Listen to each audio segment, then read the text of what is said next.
குருவாய் வருவாய் அருள்வாய் குகனை. என் பிள்ளையே, இந்த திருச்செந்தூர் முருகன் வேலோடும் கொடியோடும் வந்து இருக்கும்போது இனி உன் மனம் தளர்ந்து விடாதே.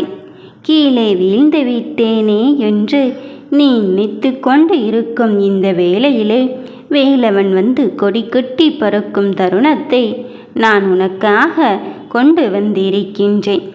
உன்னை பிரிந்து விட்டதாகவே இறந்து விட்டதோ என்று சிந்திக்க வேண்டாம். உன் மனம் ஏங்கும் ஒன்று தவித்து கொண்டு இருக்கும் யாரென்று உனக்கு அடையாளப்படுத்துவதற்குத்தான் வந்திருக்கின்றேன். என் தங்கமே, நீ எதற்காக ஏங்கி தவித்தாய்? எதற்காக உன் வாழ்க்கையின் நிலையை நீயே மாற்றிக்கொண்டு இருக்கின்றாய்? எல்லாம் எனக்கு புரிந்ததுதான். நீ செய்யும் செயலில் சில சமயத்தில் நான் இல்லையோ என்ற உணர்வு உனக்கு தோன்றிக் கொண்டுதான் இருக்கின்றது.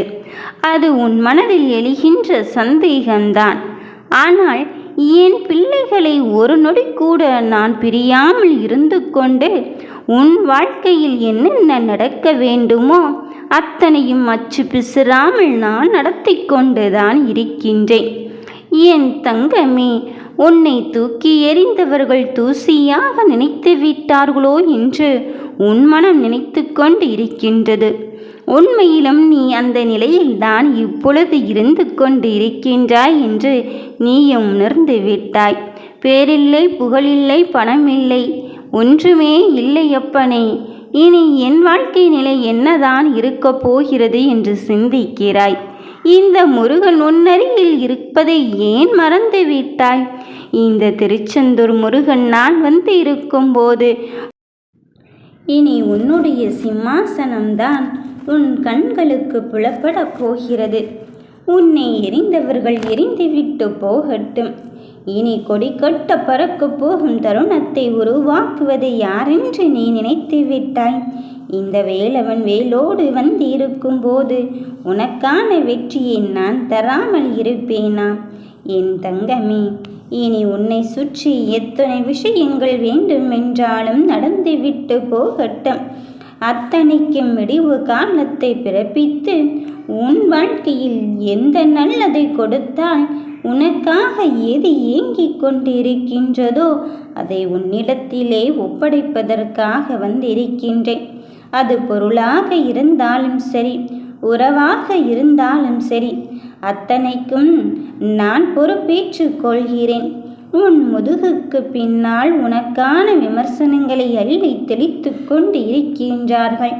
அது உனக்கு தெரியாமலே உன் முகத்தில் பட்டு கொண்டுதான் இருக்கின்றது. ஆனாலும் என்ன செய்வது முருகா? நான் இப்படியே இருந்து விடுகிறேன். அவர்களுக்கு பதில் கொடுத்து கொண்டிருந்தால் பதில் கொடுத்து கொண்டேதான் இருக்க வேண்டும் என்று சொல்கின்றாய். என் தங்கமே, இவ்வளவு மனப்பக்குவத்தை நீ அடைந்திருக்கும் போது ஏன் உன் வெற்றி கிடைக்குமா கிடைக்காதா என்று அச்சப்பட்டு கொண்டிருக்கின்றாய்? என் பிள்ளைகளுக்கான நிலை என்னவென்று சோதித்து பார்க்கத்தான் இந்த மனநிலையும் உனக்கு உருவாக்கி இருக்கின்றேன். இந்த மனநிலையில் நீ வென்று விட்டாய். எத்தனையோ கஷ்டங்களையும் கவலைகளையும் தாண்டி வந்து இனி இதுதான் எனக்கானது ஒன்று என்று என்னிடம் கேட்டு விட்டாய். அந்த பிடிவாதத்தில் உறுதியாகவும் தெளிவாகவும் இருந்துவிட்ட பிறகும் உன் மனதில் வருத்தம் கொள்ளாதே. அந்த பிடிவாதம் ஜெயித்து விட்டது. உன் சந்தோஷத்திற்கு நான் பொறுப்பேற்று கொண்டு இருக்கும்போது நீ மனம் தளரவே வேண்டாம். நம்பிக்கையோடு உன் வழியை தேர்ந்தெடுத்து கொண்டு அதில் நீ செய்கின்ற காரியத்தை துணிச்சலோடும் உன் செயலை அங்கு துணிவோடும் செய்து கொண்டே இரு. அத்தனைக்கும் நான் உனக்கு வெற்றியை தருவேன் என்று சொல்லி இருக்கின்றேன் அல்லவா? அந்த வெற்றியை தருவதற்குத்தான் இந்த முருகனானவன் உன்னை வழிவந்து கொண்டு இருக்கின்றேன். இனியும் எதற்கும் மனம் வருந்தாதே. உனக்கு நம்பிக்கை என்பது என்னவென்று தெரியாமல் ஆகிவிட்டது. அதனால்தான் சில சமயத்தில் என்னை நம்புவதில் இருந்து விலகிவிட்டு கொண்டு இருக்கின்றாய். இனியும் நான் உன்னை அப்படி விட்டுவிடப் போவதே கிடையாது. என் பிள்ளையே, உன்னை படியேற்றிவிட ஆரம்பித்து விட்டேன். இனி உன் வேதனைக்கும் சோதனைக்கும் நானே தீர்வாக இருந்து அதை வழி சொல்லும் விதமாக உனக்கான வெற்றி பாதையை வழிவகுத்து விட்டேன். நீ நினைத்த காரியத்தை நான் நடத்தி தர இருக்கும் போது நீ மனம் வருந்தவே வேண்டாம். சோகம் சோகம் என்று சோகத்தில் மூழ்கடித்ததெல்லாம் போதும். இனி அந்த சோதனைக்கு பெரும் தீர்வாகத்தான் இந்த முருகன் நான் இருக்கின்றேனே. இனி எங்கே தாழ்த்து விட்டோமோ என்று நினைத்து கொண்டு இருந்த விஷயத்தில் நீ பறக்கும் தருணத்தை, கொடி கட்டி பறக்கும் தருணத்தை இந்த முருகன் அவன் உருவாக்கி விட்டேன். எத்தனை நிலைகள் வந்தாலும் அத்தனை நிலையோடும் நான் இருக்கும் போது நீ மனம் வருந்த வேண்டாம்.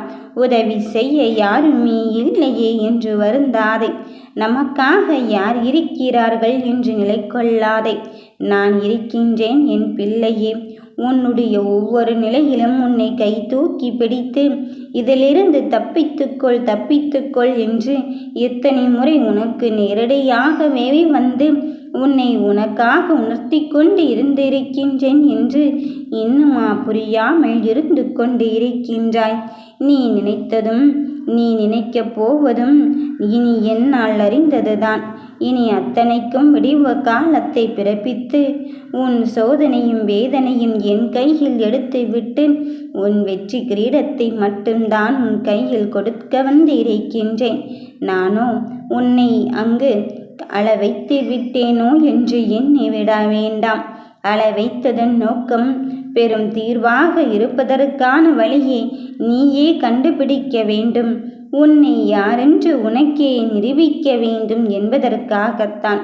உன் பலத்தையும் பலவீனத்தையும் நான் உனக்காக கொடுத்திருக்கின்றேனோ என்று எண்ணிக்கொள்ளாதே. அந்த பலத்தையும் பலவீனத்தையும் நீ அறிய வேண்டும், புரிய வேண்டும் என்பதற்குத்தான் சில சோதனைகள் வைத்திருக்கின்றேன். அந்த சோதனைகள் மூலம் நீ யாரென்று நிரூபிக்கும் தன்மையை உனக்குள் உருவாக்கிவிட்டேன். இனியும் மனம் வருந்தவே வேண்டாம். யார் இருக்கிறார்கள் என்ற நிலையை தாண்டி நமக்காக இந்த அப்பன் அவன் இருக்கின்றான் என்ற நிலையைத்தான் உருவாக்கப் போகிறேன். என் தங்கமே, இலையுதிர் காலங்கள் முடிந்துவிட்டது. சோதனைக்கான காலம் முடிந்துவிட்டது. இனி நீ வெற்றி கனியை பறிக்கும் நேரம் வந்துவிட்டது. செடி விதைத்த உடனே காய்கனியை தருவதில்லை தானே. அதுவும் சில பல போராட்டத்தை முடித்துவிட்டு தானே இறுதியில் நமக்கான நற்பலனை வாரி வழங்கி கொண்டு இருக்கின்றது. அதுபோலத்தான் வாழ்க்கையும். நீ என் நேரமும் இப்படியே தான் இருந்து விடுவாயோ என்று எண்ணிக்கொள்ள வேண்டாம். இந்த நிலையையும் தாண்டி உனக்கான நல்லதையும் வசந்த காலத்தையும் உருவாக்கி தருவதற்குத்தான் இந்த முருகன் நான் இருக்கின்றேன். மனதில் என்ன நினைக்கின்றாயோ, உன் மனதோடு என்ன விஷயத்தை விதைத்து கொண்டு இருக்கின்றாயோ அதை தருவதற்கு நான் கொண்டு இருக்கும் போது நீ எதை பற்றியும் கவலைப்பட வேண்டாம். என் பிள்ளையே, வெற்றிக்கான கவசம் உன்னிடத்தில் இருக்கும்போது நீ எதற்காக வருந்திக் கொண்டு இருக்கின்றாய்? நடப்பது எதுவாக இருந்தாலும் சரி, அந்த விஷயத்தை என் வேலோடு நீ கடந்து வருவதற்கான முயற்சியில் இறங்கிக் கொண்டே இரு. நீ நினைத்த காரியத்தை நடத்தி தருவதற்குத்தான் இந்த அப்பன் இருந்து கொண்டு இருக்கின்றேன். நீயோ யாருமே இல்லை என்ற நிலையை தாண்டி உனக்காக நான் தான் இருக்கின்றேன் என்ற ஒற்றை தன்னம்பிக்கையோடு போராடு. உன்னை மற்றவர்கள் என்ன வேண்டுமானாலும் நினைத்துவிட்டு போகட்டும். இறுதியில் பிரம்மாண்டத்தின் உச்சிக்கே உன்னை அழைத்துச் செல்வது இந்த முருகனாக நான் இருக்கும்போது நீ வருத்தப்படவும் வேண்டாம், நீ கலங்கவும் வேண்டாம். என் தங்க பிள்ளையே, நீ எப்படியெல்லாம் வாழக்கூடாது என்று நினைத்தார்களோ அப்படித்தான் உன் சுபகாரியத்தை நான் நடத்தி தரப்போகிறேன். என் மீதில் இருக்கின்ற என் பிள்ளைகளுக்கான வெற்றியை நான் தந்து கொண்டு இருக்கும்போது யாருமே இல்லையே என்று எண்ணாதே. இந்த குமரன் நான் கொண்டு இருக்கும்போது என் பிள்ளைகளை சந்தித்து விட்ட போதிலும் இனியும் உனக்கு சோதனை கிடையாது. இனி அத்தனை விஷயத்திற்கும் நான் தீர்வாக வந்திருக்கும் போது வெற்றி உனக்காக உன்னை தேடி வந்துவிட்டது என்பதை மட்டுமே உணர்ந்து கொள். நீ நினைத்ததை நினைத்தபடியே தான் உனக்கு பலிக்கச் செய்ய வந்துவிட்டேன். நீ எப்படி வாழ வேண்டுமோ இனி அப்படியே தான் உன் வாழ்க்கையை வழிநடத்தப் போகிறாய். உன் சோதனையும் வேதனையும் இனி உனக்கு சாதனையாக மாறும் நேரம் வந்து விட்டது. நீ நினைத்தது பலிக்கப் போகிறது என் தங்கமே. யாம் இருக்க பயம்